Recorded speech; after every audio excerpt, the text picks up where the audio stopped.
Hello, my name's Freddy Brown, and as a performance nutritionist, I'm often asked, what can I eat? What can I take throughout a workout to give me that little bit of extra energy? It's a great question, because if you don't train hard, then you're not going to be able to adapt and you're going to be able to get the most out of that training session. But if you're training day in, day out, by the end of the week you're going to be fatigued, and we need to do something to make sure that we can keep on hitting our training sessions with that high intensity that we need to make progress.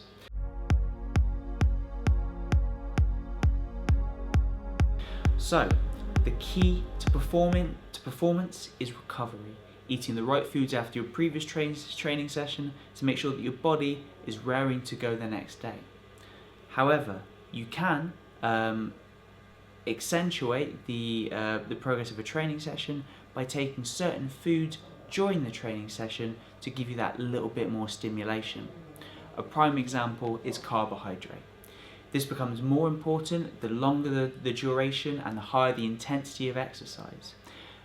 Endurance athletes would be advised during long races or events lasting over an hour to try and consume around about 60 grams of carbohydrate per hour.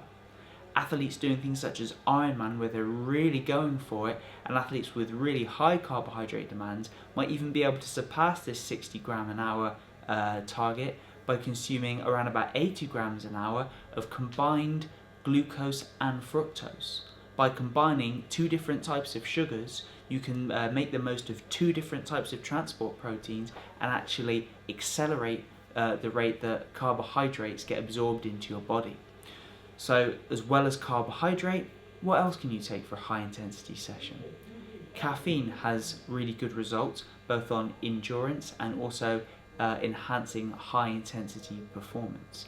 As well as this, caffeine will also improve focus. However, different individuals respond very differently to caffeine, and you should bear in mind the negative effects as well, such as impaired sleep and jitteriness, inability to make decisions.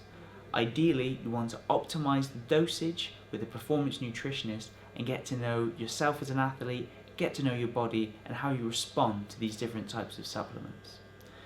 Carbohydrate can also have another use. As well as actually providing the fuel to get you through a training session, it can also stimulate the body and stimulate the brain into giving you a higher intensity output. Sprinters and people doing relatively short bursts of exercise, which theoretically wouldn't be able to respond fast enough to ingesting carbohydrate, still get a benefit. And you can get that benefit from simply swilling carbohydrate or sports drink in the mouth and spitting it out.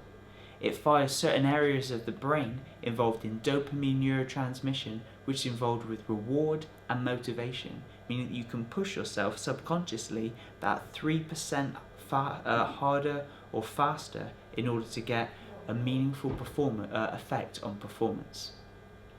Other things that might work would be things like creatine for short-term performance and explosive power, although most effects are going to be taken from long-term loading. And there are a host of other ergogenic or performance-enhancing promises on the packets of many different sports supplements.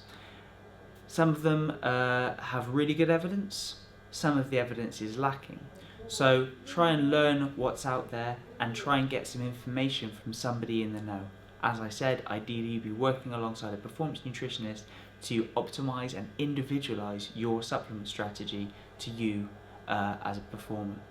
So thank you very much. My name's Freddy Brown. Check out my website for more information at www.fightersnutrition.co.uk.